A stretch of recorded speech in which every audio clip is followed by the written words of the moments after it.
I guess there is now enough time to do a video for the rest of the stuff. So, yes, the Lakers did get the victory earlier in the week against LeBron's old team, Cleveland, 131-120, something like that. Wasn't too bad. LeBron had a crazy dunk that I did make a little short for the other day when it had happened. Has like 3,500 views. Pretty cool, but copyright claim on it, of course, because it's not mine. So it's not gonna make me any money, but pretty cool to see how much of a little dunk could get that type of traction, which is pretty cool. And then also LeBron became the oldest player to have a triple-double. He had 38 points. I think it was like 11 rebounds, 12 assists. Those could be mixed up, but yeah, overall it's a pretty nice game for him individually.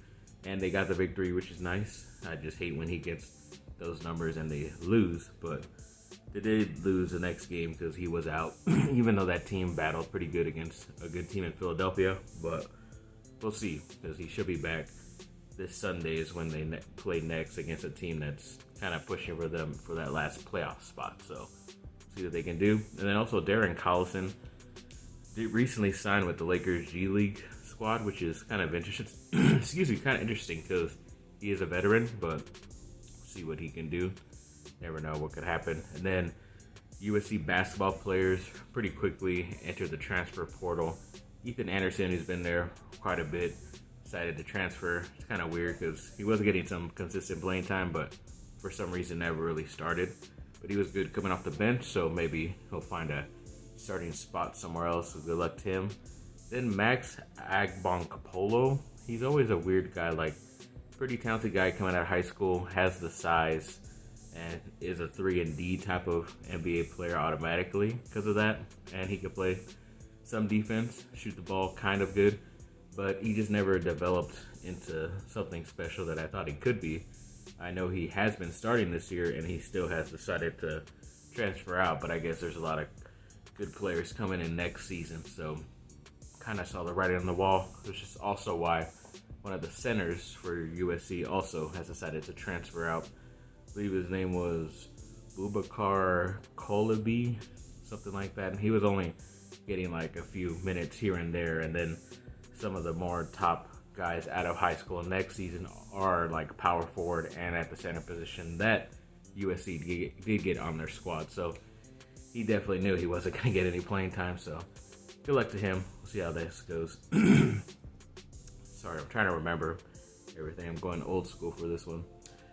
Then USC's, Lincoln Riley, head coach, said that after the spring session right now with the team, he expects there to more be some like transfer movements and all this stuff because I guess the team isn't set officially. And we did also find out too that another offensive lineman, which is actually the 20th player of USC's football team to enter the portal, Ty Buchanan, is also entering the portal. So I don't know, he was a 3-star out of Texas, I believe. Maybe they didn't see the talent there, so he decided to transfer after a couple days into the spring practice. So I guess good luck to him. And then sadly, we did find out some more news because the first video I was going to do, the first report was earlier in the week. Their inside wide receivers coach, Dave Nichol, had to leave the team abruptly and said it was like a personal medical matter. So everyone just expected him to come back. Even Lincoln Riley said in the presser the other day or two ago that he expects him to be back. And then all of a sudden, just within the last couple hours, they said that they noted everybody on social media and Bleacher Report that he had passed away. I guess he had been battling cancer this whole entire time, and it's pretty surprising how quickly it got him, which sucks. But that's the sadness about life sometimes, especially with that crap cancer. So prayers go out to him and his family.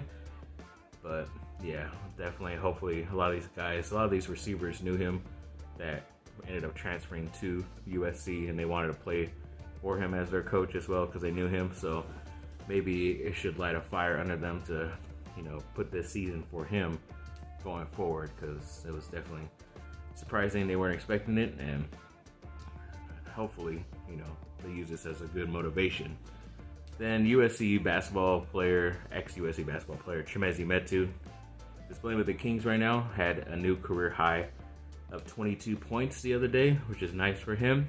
Good to see him getting more playing time. I was going to get highlights, but it said it was only 4 seconds for some reason. So I guess there was no highlights, which sucks, but yes, congrats to him. I'm trying to think of what else. So I'm going to stop this video real quick and come back to see what else I missed. Alright, and yes, the last thing I forgot was that ex-offensive lineman Sam Baker and a couple other ex-USC line players are putting together up this like banquet or some type of thing like during the off season for the offensive linemen and defensive linemen who are at USC at the moment, where it's like a banquet type of thing where I guess fans could come and purchase tickets and be able to hang out with not only the kids that are at the school right now at those positions, but also ex-students as well. It's pretty cool. I guess it's going to be like a whole thing. It's a new NIL, so name, image, and likeness. So whatever money they're able to raise up, it's going to go back to the kids and hopefully to those ex-players as well who need it. That's a pretty cool thing that they're doing. Everybody else is doing something like that to pay off their kids. I know the University of Texas, I think once they said that you could pay players, I think they said if you come to there, you'd get $150,000 automatically, which is pretty crazy. But yeah, it's just insane what college football has now become and will eventually become. Because I think there was a pretty good, talented kid out of Southern Cal, a quarterback who, apparently he signed up to play at Tennessee the next offseason, but I think he's the highest paid ever because I think they said he might be getting $8 million for his deal, which is insane because he hasn't played one down for you. But I don't know, he seems okay, but I think he's considered a 5-star player. But I guess that's how you get these type of talented Southern Cal kids out to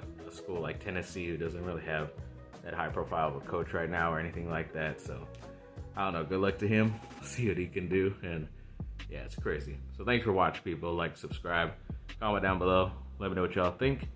Great rest of your day, and just saw pretty much one of the endings of like North Carolina versus UCLA. Of course, my rivals had to play each other. I was hoping for a tie so nobody can advance, but I guess that's never happened in March Madness. But I think North Carolina did win that game. So they get a pretty easy cupcake against St. Petersburg or St. Peter's. This team has been upsetting everybody, including my Purdue team tonight as well. So they're like a number 15 seed, which is crazy.